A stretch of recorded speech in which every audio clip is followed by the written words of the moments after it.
Ela tá, ó, o mexicano ali tá pronto pro fight, hein? Aliás, foi um fight, hein, Vitor Beda, nesse jogo com o Japão, hein? Meu Deus do céu, foi suado, foi sofrido, difícil. Sofrido no primeiro mesmo. tempo, onde os vilões já estavam ali todos. Muito a gente já sofrido. tava preparando as manchetes, né? A gente já sabia o que ia Eu ouvi acontecer. você no intervalo. É um, é outro, vai ser esse aqui, vai ser o Ancelotti, que vai morrer com o Endrick e com o Neymar no banco, vai ter tudo esse negócio. Tava tudo preparado, mas o segundo tempo mudou a história. Num sufoco, mas o Brasil passou, Vitor Birner. Tudo bem? Tudo bem, William? Boa tarde a você. Quase falei boa noite. Boa tarde ao Jean, Calçado, eu tô nessa também. aos fãs do esporte.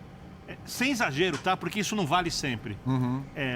Na camisa, na qualidade individual. Muito. Por mais que o brasileiro não goste, porque eu vejo muita gente já reclamando, na ousadia, muito do treinador por uma formação que deixava o Brasil extremamente exposto contra uma seleção que se encolheu vendo a camisa da seleção brasileira, porque o Japão é muito mais organizado que o Brasil. O Japão pressionava alto, quando pressionava dificultava o Brasil não conseguia dificultar. O Japão, quando encaixava a marcação, principalmente no primeiro tempo, não deixava o Brasil jogar a partir de um certo espaço do campo, um pouquinho ali à frente da linha do meio-campo, protegendo a área. E o Brasil, quando tentava fazer isso, não conseguia. O Japão chegava com muita facilidade no entorno da área do Brasil. Mas o Japão não quis jogar. Por que o Japão, tão organizado, não quis jogar contra o Brasil?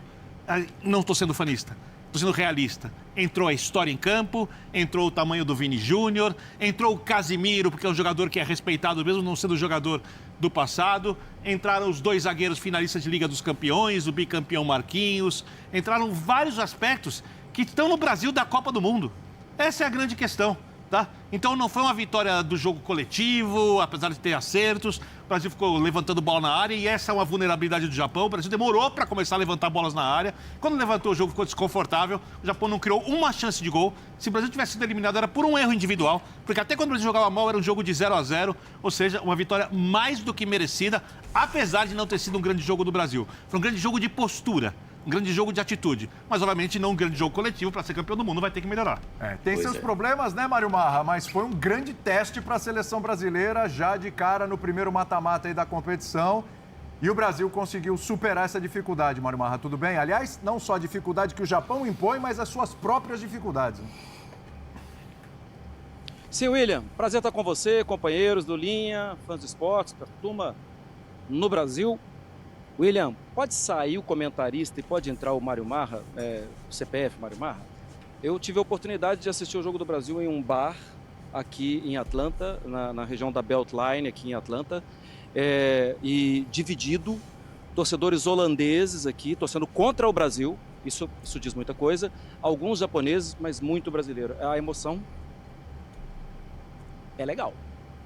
É legal de ver o brasileiro fora de casa, que já está fora de casa há muito tempo, torcer pela seleção brasileira. Mas eu concordo, a seleção brasileira não foi bem no primeiro tempo. Ó, os holandeses que eu falei estão passando aqui.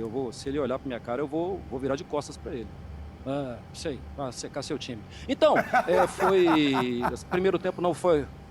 Vai, chega aqui para você ver se eu não vou virar de costas para você. Vem. Não vem, eu já tô te avisando, não vem.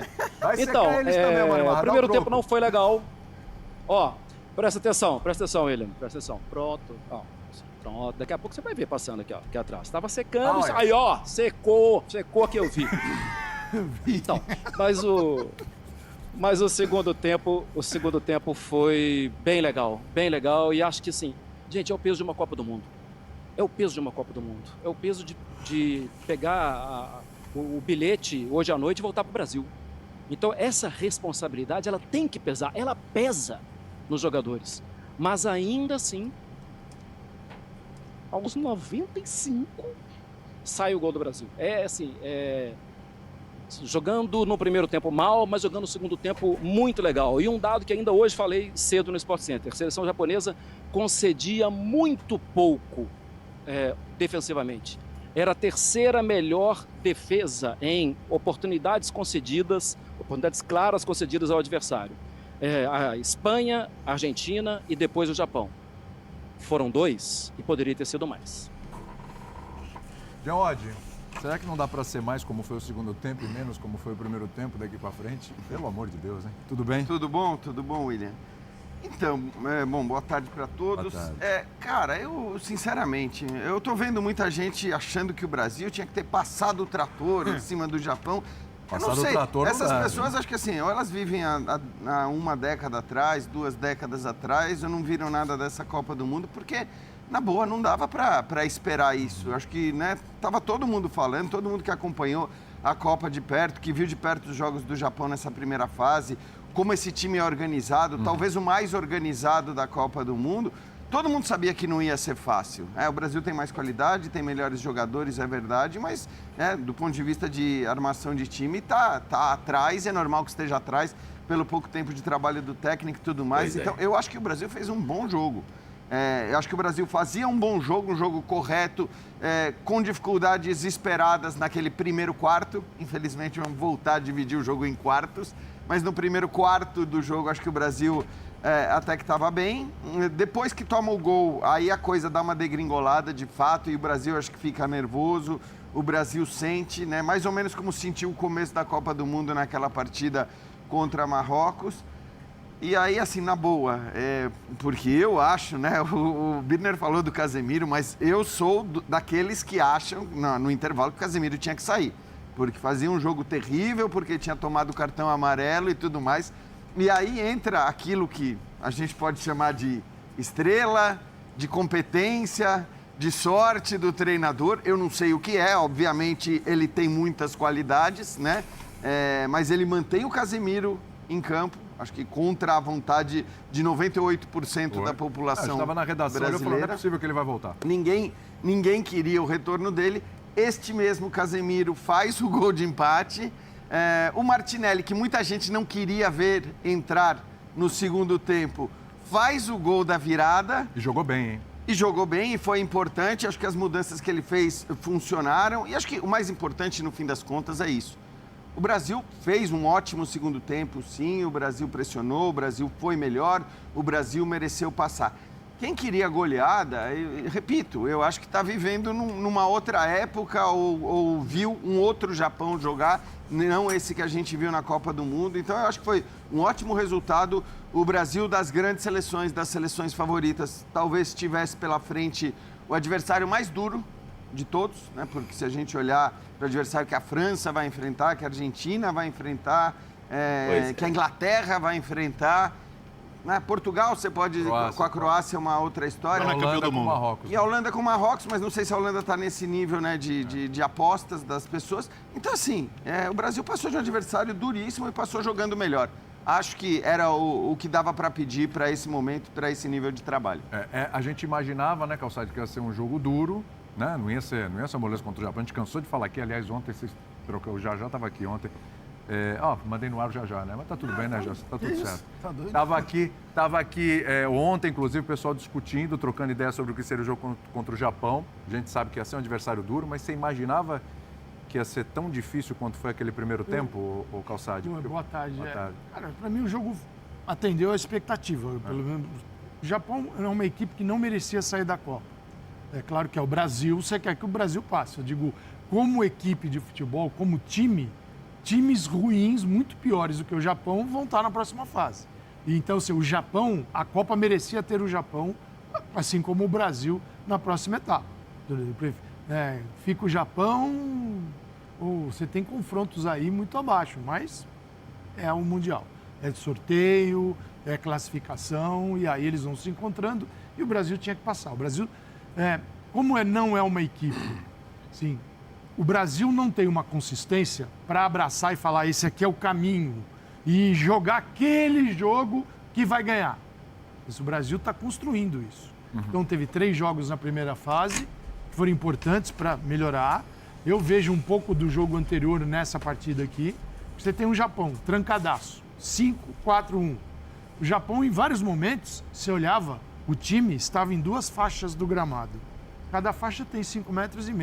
Em 11 metros estava o Japão todinho. Né? E não é fácil entrar.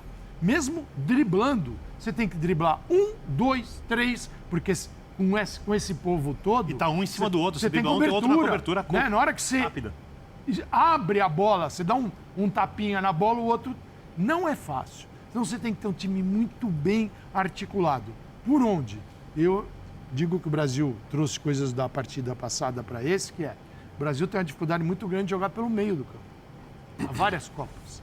Então, você tem nas beiradas Ryan e Vini, bem na beirada o Vini no primeiro tempo, tentando. O Ryan ignorado pelo time, porque é mais difícil. O Danilo não é um grande companheiro como lateral.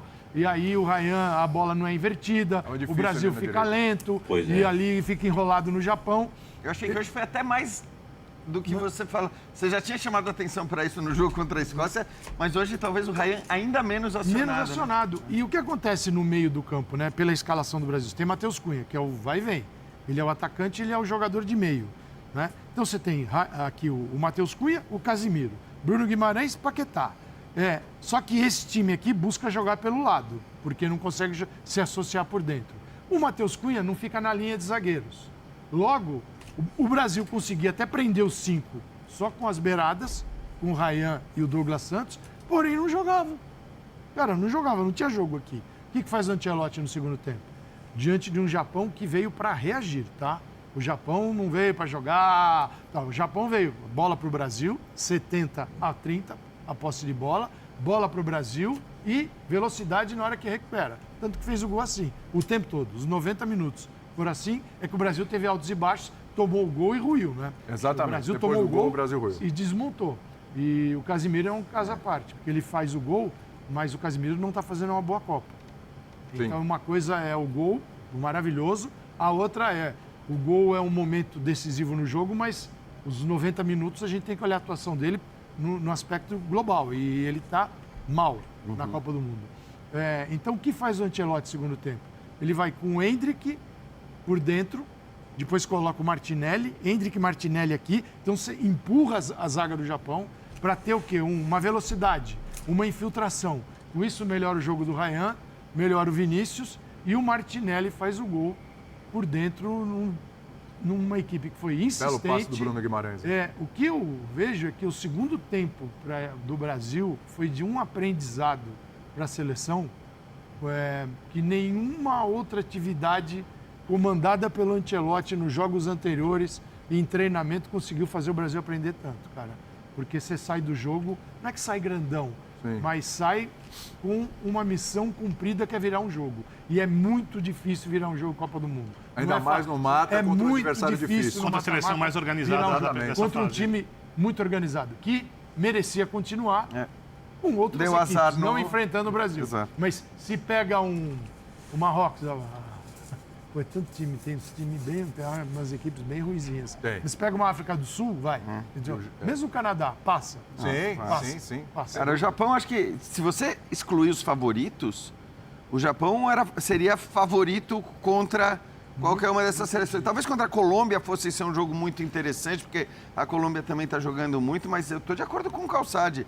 O Japão deu azar, porque pegou o Brasil, porque acho que avançaria contra a maioria dos times que passaram de E o fase. Carleto, cara, o Jean falava aqui, não sei, não era no ar que você falava. Iluminado, né? O Jean falava assim, ele é iluminado. Ele é iluminado. Coloca Opa!